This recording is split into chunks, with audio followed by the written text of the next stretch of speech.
Halo teman-teman semuanya, balik lagi di channel DR Tutor, channel yang bantu kalian semua supaya lolos SNPMB ya teman-teman, seleksi penerimaan mahasiswa baru tahun 2023. Nah, di video kali ini ya, kita akan belajar bersama tentang materi PK teman-teman, pengetahuan kuantitatif ya. Jadi ini bagian dari tes skolastik. Seperti yang teman-teman ketahui, tes skolastik sekarang ada 4 bagian ya teman-teman. Ada penalaran umum, kemudian ada pengetahuan dan pemahaman umum ya, kemudian ada kemampuan memahami bacaan dan menulis, serta ya pengetahuan kuantitatif ini.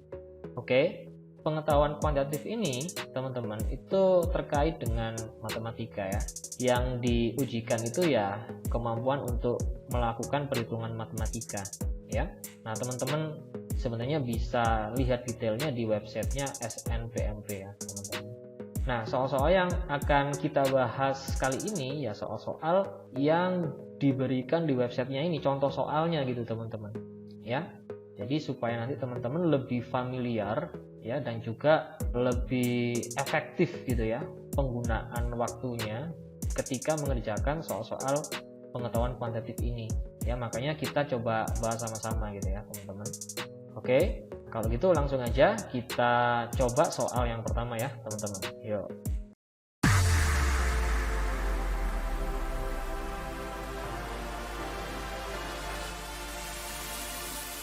Oke teman-teman semuanya, ini soal yang pertama ya. Kita baca sama-sama yuk. Bilangan berikut yang habis dibagi 3 tetapi tidak habis dibagi 5 adalah. Oke, jadi di sini kan ada 5 bilangan nih ya. Nah, kita disuruh mencari yang habis dibagi 3 tetapi nggak habis dibagi 5. Nah, gimana nih caranya? Oke, kita mulai dari ini dulu ya teman-teman. Ini kan ada kata-kata tidak habis dibagi 5. Oke, jadi kita kan mestinya udah tahu ya, kalau bilangan itu habis dibagi 5 berarti kan dia digit terakhirnya 5 atau 0 gitu kan. Nah, berarti ini udah pasti bukan ya. Yang 1, 2, 3, 4, 5 sama 14, 6, 70 ini udah pasti bukan ya, karena kalau digit terakhirnya 5 sama 0 udah pasti dia habis dibagi 5 gitu kan teman-teman. Jadi A sama C ini ya, ini jelas salah gitu ya. Berarti kita tinggal ngecek yang ini sisanya ini teman-teman. Nah, gimana nih cara supaya kita tahu mana yang habis dibagi 3 gitu kan. Yang 3 sisanya ini udah jelas nggak habis dibagi 5 kan. Nah, mungkin teman-teman di sini mikirnya ya udah kita coba aja bagi pakai pembagian bersusun. Ya. Ya sebenarnya nggak salah juga kayak gitu teman-teman ya. Teman-teman cek bagi pakai pembagian bersusun kayak gini, 13, 6, 8, 9 dibagi 3 kayak gini ya. Ya, nah ini nanti bakalan dapat juga, tapi akan lumayan makan waktu nih teman-teman. Nah sebenarnya ada cara yang lebih simple gitu ya. Caranya gimana? Nah caranya teman-teman lihat ini ya, jumlah angka-angka yang ada di sini teman-teman. Ya, kalau jumlahnya ini kelipatan 3 atau habis dibagi 3, nah berarti dia merupakan bilangan yang habis dibagi 3. Sebenarnya teman-teman bisa coba googling ya untuk ini. Nah ini nih aku tunjukin nih ya. Jadi ciri-ciri bilangan yang habis dibagi 3. Nah cirinya adalah ini ya, jumlah angka-angkanya habis dibagi 3. Contoh 24 ini kan jumlah angka-angkanya kan 2 tambah 4, 6. Nah 6 ini kan habis dibagi 3 atau kelipatan 3 kan. Nah makanya 24 itu habis dibagi 3. Kayak gitu teman-teman. Nah sekarang kita coba aja yang B. Kita jumlahin semua gitu kan ya. Jadi 1 tambah 3 gitu ya. 1 tambah 3 tambah 6 tambah 8 tambah 9 gini kan. Nah ini jumlahnya berapa? Ya ini 10 ya kan. Ini 17 berarti 27 kan ini. Ini habis dibagi 3 enggak? Iya, jadi ini juga habis dibagi 3. Jumlah angka-angkanya ini. Berarti ini udah pasti habis dibagi 3. Kalau nggak percaya cek aja pakai kalkulator ya. Nah, kalau yang lain gimana? Jumlahnya ini 1 tambah 5 tambah 2 tambah 2 tambah 3. Berapa nih? Ini berapa teman-teman? 8 tambah 5, 13. Nah ini kan nggak habis ya. Nah kalau yang ini gimana? 2 tambah 0 tambah 5 tambah 7 tambah 9. Berapa teman-teman? Ya ini 7, ini 16, berarti 23. Ini juga nggak habis dibagi 3. Nah, jadi jawabannya yang B. Ya. Nah, sebenarnya teman-teman bisa ngerjakan dengan lebih cepat kalau tahu ini. Ya, syaratnya ini. Oke. Ya kalau misalkan pas ujian nggak tahu gitu ya terpaksa udah pakai pembagian bersusun. Gitu ya, teman-teman ya. Oke, paham ya sampai sini ya? Kita lanjut ke soal yang berikutnya. Ya, sekarang lanjut nomor 2 ya, teman-teman. Nah, ini soalnya ya. Kurva Y sama dengan AX kuadrat plus 2X plus 1 dengan A nggak sama dengan 0, memotong sumbu X di 2 titik berbeda. Nah, kita disuruh mencari pernyataan yang benar adalah titik-titik. Oke, gimana nih caranya, teman-teman? Nah, jadi di sini kita punya kurva dengan persamaan seperti ini ya, teman-teman. Kalau kurvanya seperti ini, berarti bentuknya gimana, teman-teman? Ini kan fungsi kuadrat kan? Ya, bentuknya parabola ya. Ya, karena A-nya nggak sama dengan 0, ya kan?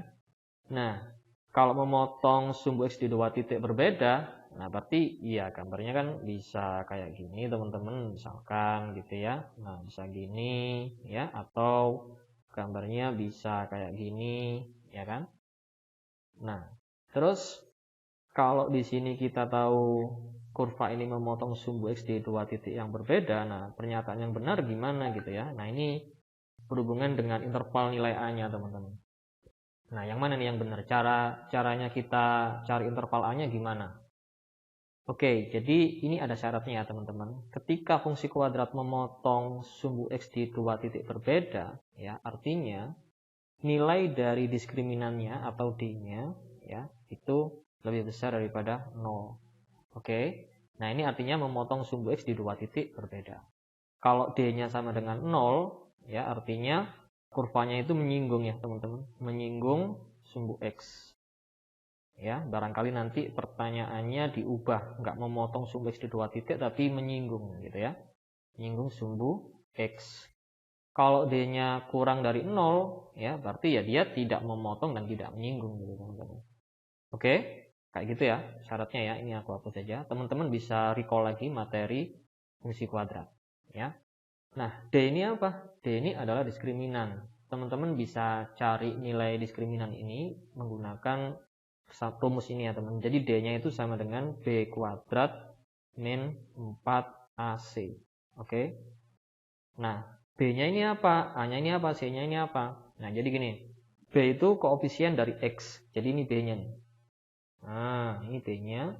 Nah, A itu koefisien dari X kuadrat ini. Ya, dan C-nya konstantanya ini, teman-teman. Oke, simpel banget kan? Nah, sekarang tinggal kita masukin ya. B kuadrat berarti 2 kuadrat dikurangin 4 kali A, A-nya ya A, ya, C-nya 1. Jadi teman-teman hati-hati tandanya ya. Oke, tandanya perhatikan juga ya. Ini lebih besar 0. Nah, jadi ini 4 dikurangin 4A, ya kan?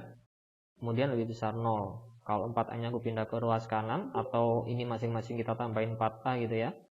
Jadi ini 4 lebih besar 4A. Ya, atau kita balik 4A-nya kurang dari 4. Masing-masing kita bagi 4. Berarti ini A kurang dari berapa? Ya, 1 ya. Nah, udah deh dapat. Jadi jawabannya adalah yang A. Oke, seperti itu ya. Bisa ya teman-teman. Kita lanjut lagi soal berikutnya. Oke teman-teman, lanjut soal yang nomor 3 ya. Kita lihat lagi yuk. Nah, ini sebenarnya masih sama nih ya.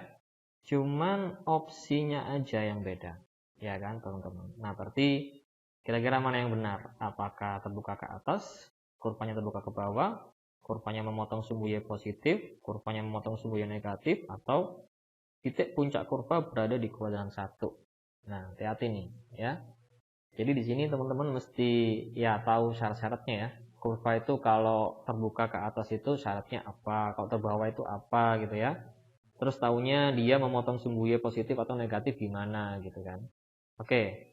Sebelumnya kan kita udah tahu ya teman-teman kalau nilai A-nya kan kurang dari 1. Soalnya kan sama persis ini.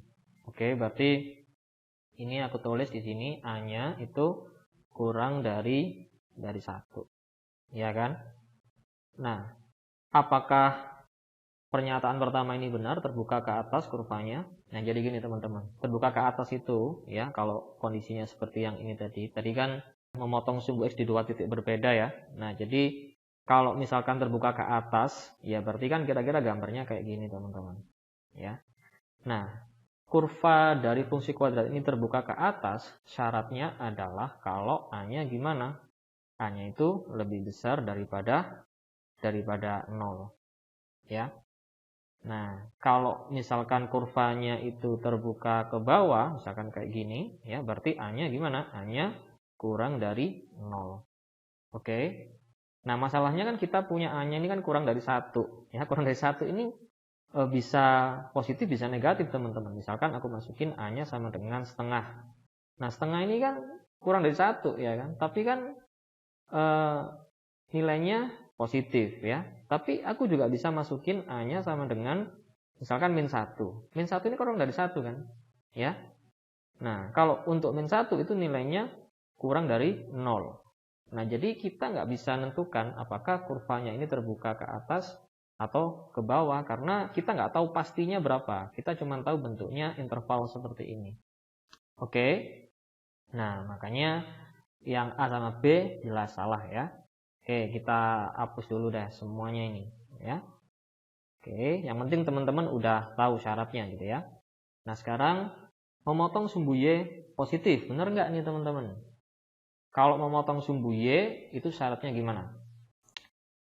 Nah, jadi kalau memotong sumbu Y artinya kan ya X-nya 0 kan teman-teman. Kalau teman-teman misalkan punya apa kurva gitu kayak gini gitu kan, memotong sumbu Y itu kan pasti koordinatnya kan ya 0,Y gitu kan, ya. Nah, jadi X-nya kan mesti 0 nih teman-teman, ya kan?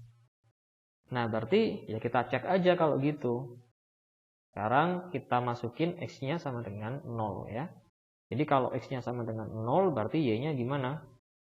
A kali 0 kuadrat ditambah 2 kali 0 ya, terus ditambah 1. Jadi Y-nya sama dengan 1. Jadi titik potong dengan sumbu Y ya, berarti berapa? Ya 0,1.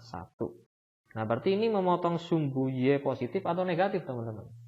Ya jelas positif. Nah, berarti yang ini betul ya. Nah, ini salah. Nah, ini juga salah ya, karena ini A-nya masih dalam bentuk interval, jadi kita belum tahu pasti titik puncaknya di mana. Oke? Gitu ya, teman-teman ya. Bisa ya? Kita lanjut ke soal berikutnya.